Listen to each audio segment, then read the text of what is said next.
Hello students, welcome back to our channel மாணக்கராசிரியர். இன்றைக்கி இந்த வீடியோவில் தமிழ்நாட்டில் பள்ளி கல்லூரிகளுக்கு 3 நாட்கள் விடுமுறை தொடர்பான அறிவிப்பை பள்ளி கல்வித்துறை ஊடகத்தலங்களுக்கு செய்தி குறிப்பாக வெளியிட்டிருக்காங்க. ஸோ இதை பற்றி இந்த வீடியோவில் பார்க்கலாம். அது பார்க்குறதுக்கு முன்னாடி மாணக்கராசிரியர் யூடியூப் சேனல் சப்ஸ்கிரைப் பண்ணி கீழே இருக்கக்கூடிய பெல் ஐக்கானை ப்ரெஸ் பண்ணி ஆன்னு வச்சுக்கோங்க. ஸோ நமக்கு ஒவ்வொரு மந்த்தும் பார்த்திங்கன்னா லோக்கல் ரிலேட்டட் அப்டேட்டை டிஎன் கவர்மெண்ட் பார்த்திங்கன்னா ரிலீஸ் பண்ணுவாங்க.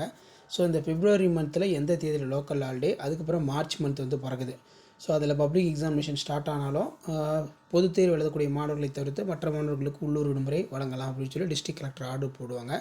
ஸோ அதன் அடிப்படையில் சற்று முன்பு வெளியான தகவல், கன்னியாகுமரி மாவட்டத்தில் 3 நாட்களுக்கு விடுமுறை என்பது அறிவிக்கப்பட்டிருக்கு. இதில் முதல்ல பார்த்திங்கன்னா பிப்ரவரி 26 சொல்லியிருக்காங்க. கன்னியாகுமரியில் வரும் 26 மகா சிவராத்திரியை ஒட்டி உள்ளூர் விடுமுறை லோக்கல் ஹாலிடே அனௌன்ஸ்மெண்ட் பண்ணியிருக்காங்க. அதே மாதிரி ஐயா வைகுண்டரின் அவதார தினத்தை முன்னிட்டு மார்ச் 4 கன்னியாகுமரி மாவட்டத்திற்கு மறுபடியும் உள்ளூர் விடுமுறை லோக்கல் ஹாலிடே பார்த்தீங்கன்னா அனௌன்ஸ்மெண்ட் பண்ணுறாங்க. அதே மாதிரி மண்டைக்காடு பகவதி அம்மன் கோயில் 10வது நாள் திருவிழாவையொட்டி மார்ச் 11 உள்ளூர் விடுமுறை.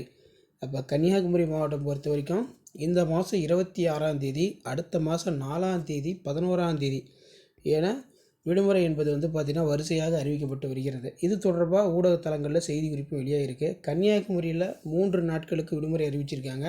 கன்னியாகுமரியில் வரும் 26 மகா சிவராத்திரியை ஒட்டி உள்ளூர் விடுமுறை அறிவிப்பு. ஐயா வைகுண்டரின் அவதார தினத்தை முன்னிட்டு மார்ச் 4 கன்னியாகுமரி மாவட்டத்திற்கு உள்ளூர் விடுமுறை அறிவிக்கப்பட்டிருக்கு. மண்டைக்காடு பகவதி அம்மன் கோயில் 10வது நாள் திருவிழாவையொட்டி மார்ச் 11 உள்ளூர் விடுமுறை அப்படிங்கிற மாதிரி சொல்லியிருக்காங்க. ஸோ இதே போல் மற்ற டிஸ்ட்ரிக்ட்லேயுமே லோக்கல் ஹாலிடே ரிலேட்டடாக நீங்கள் அப்டேட் தெரிஞ்சுக்கணும்னு நினச்சிங்கன்னா மறக்காத பார்த்தீங்கன்னா மாணக்கராசிரியர் யூடியூப் சேனல் சப்ஸ்கிரைப் பண்ணி கீழே இருக்கக்கூடிய பெல் ஐக்கானை ப்ரெஸ் பண்ணி சப்போர்ட் பண்ணுங்கள். அப்போ தான் நான் அப்லோட் பண்ணக்கூடிய வீடியோலாம் தொடர்ந்து நோட்டிஃபிகேஷன் பார்த்தீங்கன்னா ஷோ ஆகும். ஸோ அடுத்தடுத்து எந்தெந்த டிஸ்ட்ரிக்ட்டில் லோக்கல் ஹாலிடே அனௌன்ஸ்மெண்ட் பண்ணுறாங்கன்னு சொல்லி நான் கண்டிப்பாக வீடியோ அப்டேட் பண்ணுவேன். அந்த அப்டேட்லாம் வரும்னா சேனலை சப்ஸ்கிரைப் பண்ணி கீழே இருக்கக்கூடிய பெல் ஐக்கானை ப்ரெஸ் பண்ணி ஆன்னு வச்சுக்கோங்க. ஸோ இப்போ வரைக்கும் பார்த்தீங்கன்னா நமக்கு கன்னியாகுமரியில் மட்டும் 3 நாட்கள் விடுமுறை.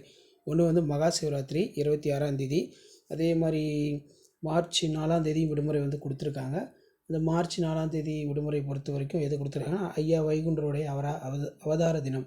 அதே மாதிரி March 11 March 10 March 11 Mandaikadu Bhagavathi Amman திருவிழா இருக்குது. ஸோ இதான் விடுமுறை தொடர்பாக வெளியான அப்டேட் இம்பார்ட்டன்ட் இருந்தால் ஃப்ரெண்டுக்கு ஷேர் பண்ணிடுங்க. சேனலை சப்ஸ்கிரைப் பண்ணுங்கள். கீழே இருக்கக்கூடிய பெல் ஐக்கானை ப்ரெஸ் பண்ணி ஆன் வச்சுக்கோங்க. அப்போ தான் நான் அப்லோட் பண்ணக்கூடிய வீடியோலாம் தொடர்ந்து நோட்டிஃபிகேஷன் ஷோ ஆகிட்டு இருக்கும். இதுதான் அப்டேட்டு. நன்றி.